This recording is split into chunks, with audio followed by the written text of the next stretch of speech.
दोस्तों, क्या आप जानते हैं कि अब तक भारत के 25% कंटेनर का ट्रांसपोर्टेशन विदेशों के पोर्ट से होता है, जिसमें से 80% कोलंबो, सिंगापुर और कलांग जैसे पोर्ट से हैंडल किया जाता है, जिसकी वजह से भारत को हर साल 1500 करोड़ से ज्यादा का नुकसान होता है। अगर हमारे पास और भी ज्यादा पोर्ट होता तो ये सारा पैसा बच जाता। और इसी नुकसान से बचने के लिए इंडियन गवर्नमेंट 72,000 करोड़ की लागत से एक ट्रांसशिपमेंट पोर्ट तैयार करने जा रही है। और सबसे इंटरेस्टिंग बात तो ये है गाइस कि ये पोर्ट भारत में नहीं बल्कि भारत के आइलैंड पर बनाया जा रहा है। तो आज के इस वीडियो में हम इसी पोर्ट के बारे में जानेंगे कि ये भारत के किस आइलैंड पर बनाया जा रहा है, इसमें और कौन कौन से प्रोजेक्ट शामिल है, इस प्रोजेक्ट का काम किस कंपनी को सौंपा गया है और इसके बनने के बाद ग्लोबल शिपिंग ट्रेड में भारत की क्या भूमिका होगी। और सबसे बड़ा सवाल गाइस कि क्या ये पोर्ट इंडो पैसिफिक या इंडियन ओशियन में चाइना के बढ़ते कदमों को काटेगा। नमस्कार दोस्तों, मैं हूं विकास और आप देख रहे हैं ऑल इंडिया अफेयर्स। गाइस, सबसे पहले तो आपको बता दें कि ये प्रोजेक्ट भारत सरकार के नीति आयोग के तहत बनाया जा रहा है। आप सभी जानते हैं कि बंगाल की खाड़ी में हमारा अंडमान निकोबार आइलैंड है और इसी निकोबार आइलैंड पर ग्रेट निकोबार प्रोजेक्ट पर काम किया जा रहा है। भारत का सबसे दक्षिणी पॉइंट, जिसे इंदिरा पॉइंट कहते हैं, ये ग्रेट निकोबार आइलैंड पर ही है।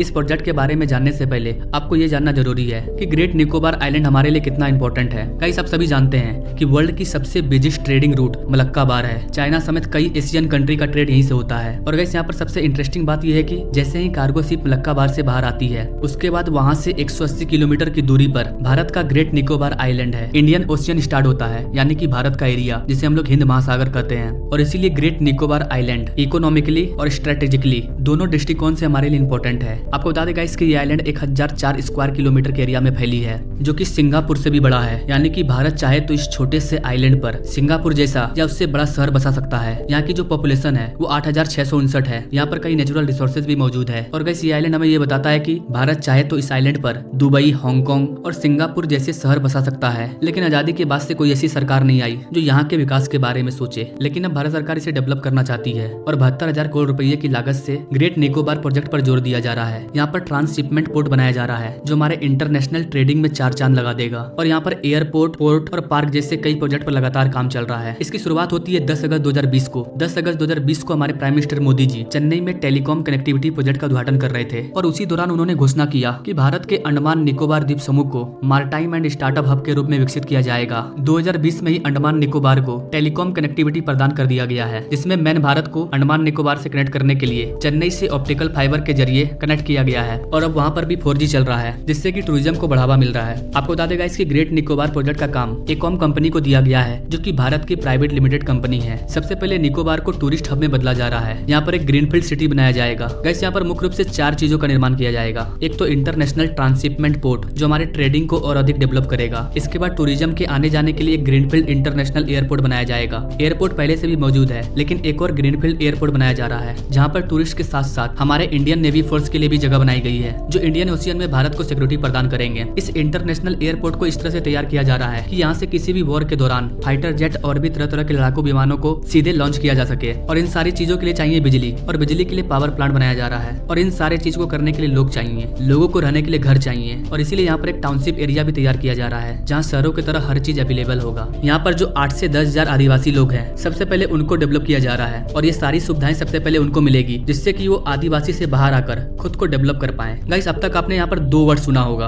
एक ट्रांसशिपमेंट और एक ग्रीनफील्ड। गाइस, ग्रीनफील्ड प्रोजेक्ट वो होता है जहाँ पर शुरू से काम स्टार्ट होता है, पहले से कुछ निर्माण नहीं होता है, बिल्कुल खाली। इसमें शुरू से निर्माण किया जाता है और एक शहर की तरह डेवलप किया जाता है। ट्रांसशिपमेंट का क्या मतलब है? ट्रांसशिपमेंट का मतलब है शिपों का ट्रांसफर। इसे आप सिंपल लैंग्वेज में समझिए। मान लीजिए भारत का जो आईमेक कॉरिडोर बन रहा है, इस कॉरिडोर के जरिए यूरोप से कोई बड़ा शिप भारत में आया, जिसमें कई कंट्री के कार्गो और कंटेनर मौजूद है। तो सबसे पहले इसे भारत के पोर्ट में लाया जाएगा। उसके बाद इसे अलग अलग छोटे बड़े शिप में डालकर अलग अलग देशों में उनके गुड्स को पहुंचाया जाएगा। और इसीलिए ट्रांसशिपमेंट पोर्ट बनाया जा रहा है। आइए अब जानते हैं कि भारत को ट्रांसशिपमेंट पोर्ट की जरूरत क्यों है। दोस्तों, ईस्ट एशिया को यूरोप कंट्री से ट्रेड करने के लिए जो मार्ग है वो इंडियन ओशियन से होकर गुजरता है। मान लीजिए चाइना की कोई कार्गो है जिसे यूरोप तक जाना है, तो सबसे पहले वो सिंगापुर मलक्का बार से पार होते हुए भारत के ग्रेट निकोबार के साउथ से होते हुए इंडियन ओशियन में पहुंचेगा। उसके बाद ब्लैक सी और स्विच कैनाल से होते हुए यूरोप जाएगा। लेकिन गाइस, आपको बता दें कि अगर आईमेक कॉरिडोर बन जाता है तो अधिकतर ट्रेड यहीं से होंगे, क्योंकि ये जो रास्ता है ये काफी शॉर्ट होगा, जिससे ट्रांसपोर्टेशन का कॉस्ट बचेगा। अगर भारत ग्रेट निकोबार में ट्रांसशिपमेंट पोर्ट बना लेता है तो हम ग्लोबल शिपिंग ट्रेड का एक मुख्य हिस्सा बन जाएंगे। आप सभी को पता है गाइस कि सिंगापुर का जो पोर्ट है वो वर्ल्ड का सेकंड बिगेस्ट ट्रांसशिपमेंट पोर्ट है और भारत सरकार जो ग्रेट निकोबार में पोर्ट बनाने जा रही है वो सिंगापुर के पोर्ट को टक्कर दे सकता है अगर डेवलपमेंट सही तरीके से हुआ, जैसे सरकार चल रही है वैसे ही आगे चलती रही तो।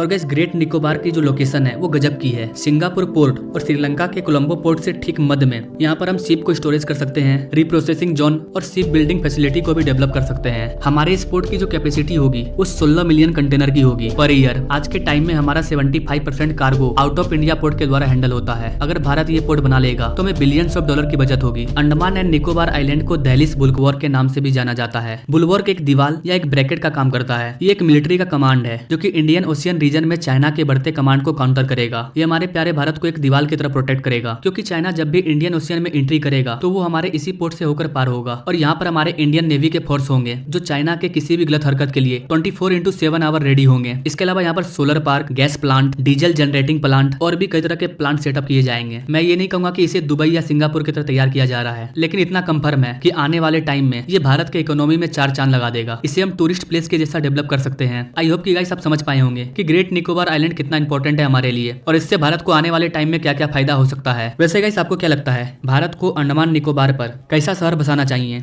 यहाँ पर हमें इंडस्ट्री स्टैब्लिश करना चाहिए या फिर इसे टूरिज्म के लिए डेवलप करना चाहिए? आप अपने राय कमेंट बॉक्स में जरूर दीजिए और ऐसे ही लेटेस्ट अपडेट के बारे में जानने के लिए हमारे चैनल से जरूर जुड़िए। Now thank you for watching. मिलते हैं अगले वीडियो में नई जानकारी के साथ, तब तक के लिए जय हिंद।